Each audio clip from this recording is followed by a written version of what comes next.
ಮಗಳು ಪೂರ್ಣಿಮಾ ಕಾಲೇಜ್ಗೆ ಹೋಗಿ ಸರ್ಟಿಫಿಕೇಟ್ ಇಸ್ಕೊಬತ್ತೀನಿ ಅಂತ ಗುರುವಾರ ಓದೋಳು. ಅವರು ಲೆಕ್ಚರ್ ಜೊತೆನೇ ಹೋಗಿ ಮದುವೆ ಆಗಿದ್ದೀನಿ ಅಂತ ಹೇಳ್ತಾಳೆ.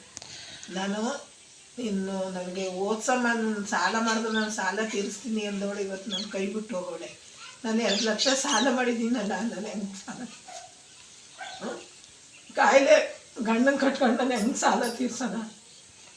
ಈ ಥರ ಮಾಡಿದ್ನಲ್ಲ, ವಿದ್ಯೆ ಹೇಳೋ ಗುರು ಈ ಥರ ಮೋಸ ಮಾಡಿದ್ನಲ್ಲ, ಇನ್ಯಾವ ಹೆಣ್ಮಕ್ಳಿಗೂ ಈ ಥರ ಆಗಬಾರ್ದು.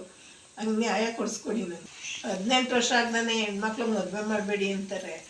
ನಾನು ಚಿಕ್ಕದ್ರಲ್ಲೇ ಮದುವೆ ಮಾಡಿದ್ರೆ ನನ್ನ ಮಗಳು ಉಳ್ಕೊಳ್ಳೋಳೇನು? ನಾನು ವಿದ್ಯೆ ಕೊಡಿಸ್ಬೇಕಂತ ಹೋಗಿ ಇವತ್ತು ನನಗೆ ಈ ಥರ ತೊಂದರೆ ಆಗೈತೆ. ಈ ಥರ ಮಾಡೋದ್ರಲ್ಲ ನಾನು ಯಾವ ಥರ ಮಾಡಬೇಕು? ನಾನು ಕೂಲಿ ಮಾಡಿ ನನ್ನ ಗಂಡ ಸೊಪ್ಪು ಮಾರಿ ಜೀವನ ಮಾಡ್ತಾಯಿದ್ವಲ್ಲ, ಗಂಡು ಮಕ್ಕಳು ಇಲ್ಲ ಇಲ್ಲಿ ತಂದಾಕ್ತೀನಿ ಅನ್ನೋಕ್ಕೆ ನಾವು ಮಾಡೋರಿಗೆ ಹಿಂಗೆ ಮೋಸ ಮಾಡಿದ್ನಲ್ಲ ಅವನು ಗುರುನ. ಈ ಥರ ಗುರುಗಳು ಇರಬೇಕಾ? ಈ ಥರ ಮಾಡಿದ್ರೆ ಮುಂದೆ ಹೆಣ್ಮಕ್ಳು ಯಾವ ಥರ ನಾವು ಕಾಲೇಜಿಗೆ ಕಳಿಸ್ಬೇಕು? ಯಾವ ನಂಬಿಕೆ ಮೇಲೆ ಕಳಿಸ್ಬೇಕು? ನಾನು ಈ ಥರ ಮಾಡಿದ್ರಲ್ಲ, ನಮ್ಗೆ ಯಾವ ಥರ ನ್ಯಾಯ ಕೊಡಿಸ್ರಪ್ಪ? ನನಗೆ ಈ ಥರ ಮೋಸ ಆಗೈತೆ. ನಾನು ಯಾವ ಥರ ಸಾಲ ತೀರ್ಸೋಣ? ನಮಗೆಲ್ಲ ಅಷ್ಟೆಲ್ಲ ಸಾಲ ಕೈ ಬಿಟ್ಟು ಹೊಟ್ಟೋದು. ನೀವೊಂದಾರ ಇಲ್ದಂಗೆ ಮಾಡಿ ನಾವು ಕಷ್ಟಪಟ್ಟು ಸಾಲ ಮಾಡಿ ಓದಿಸಿದ್ರೆ ಏನು ಚೇಂಜ್ ಆಗೋದು? ನಾನು ತೀರಿಸ್ತೀನಿ ಅನ್ನೋ ಧೈರ್ಯದಲ್ಲಿ ತಾನೇ ನಾವು ಸಾಲ ಮಾಡಿತ್ತು.